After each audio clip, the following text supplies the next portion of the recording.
तो भारतीय समाज पार्टी पूरे उत्तर प्रदेश में घूम करके कार्यकर्ताओं का सम्मेलन कर रही है, अपने संगठन की समीक्षा ले रही है। विगत दिनों हम गोरखपुर आए हुए थे तो हमने संगठन की समीक्षा लिया था और संगठन की समीक्षा के बाद हमने कहा था कि मैं विधानसभा वार कार्यकर्ता सम्मेलन और बैठक करूंगा।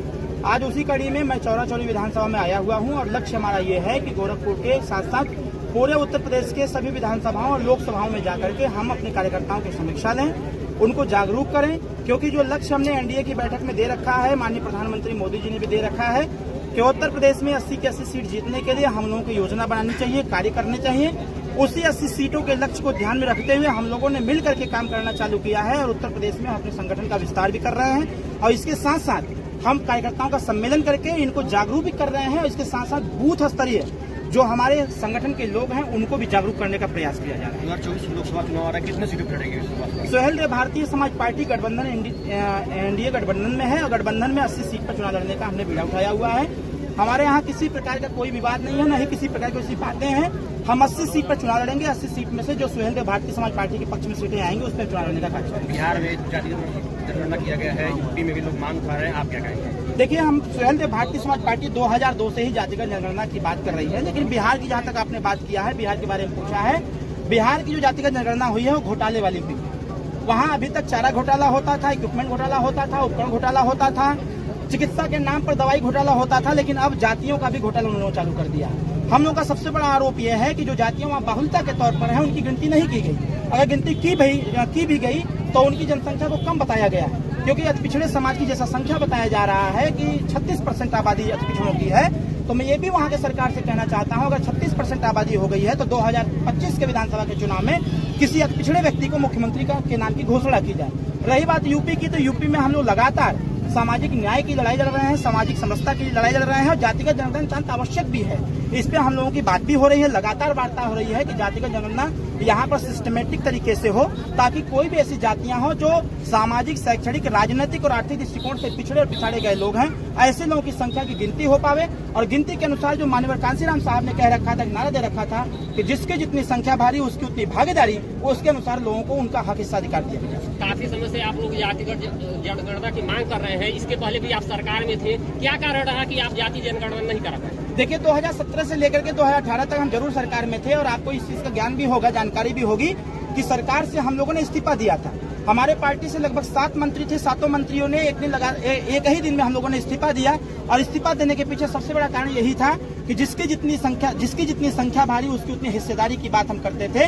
सामाजिक न्याय समिति की जो रिपोर्ट है, जो 27% आरक्षण के वर्गीकरण की बात है, उसके बंटवारे की बात है, जो माननीय ओम प्रकाश राजभर जी ने उस कमेटी को तैयार करवाया था, उस रिपोर्ट को तैयार करवाया था, 7-9-11 का जो रेशियो तैयार किया था उसी को लागू करना चाहते थे। 3 अक्टूबर 2013 अखिलेश यादव की सरकार थी, हाई कोर्ट ने फैसला दिया था कि 27% आरक्षण का लाभ सीधे एक जाति के लोग ले रहे हैं, क्यों न इसको सरकार तय करे, इसको बांट करके सभी वंचित वर्गों को इसका हिस्सा दे दे।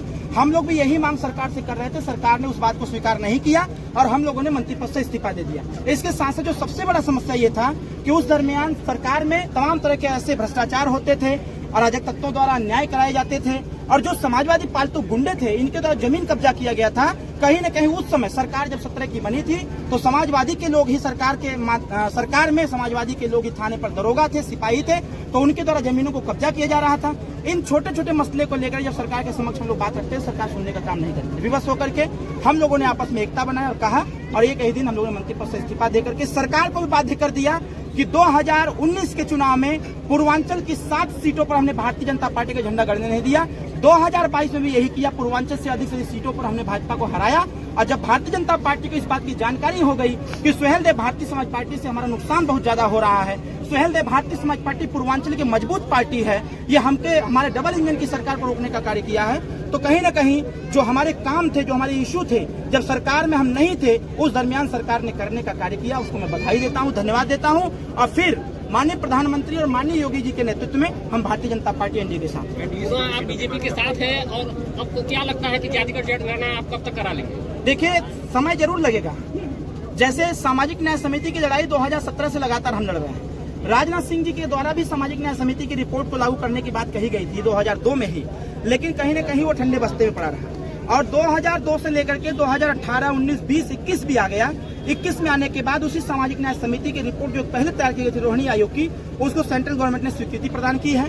उस पर जांच कमेटी बैठाई है कि इस 7, 9, 11 का जो रेशियो है ये सही है या गलत है। इस पे पुनः विवेचना करवा के जांच करा रही है, सारी चीज करा रही है।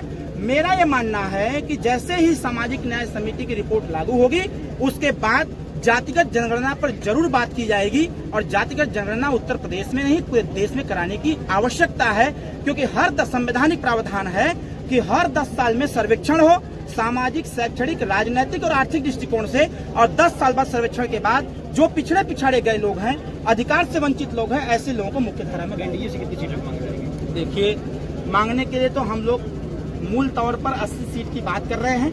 80 सीटों में सुहेलदेव भारतीय समाज पार्टी लगभग 3 सीटों पर चुनाव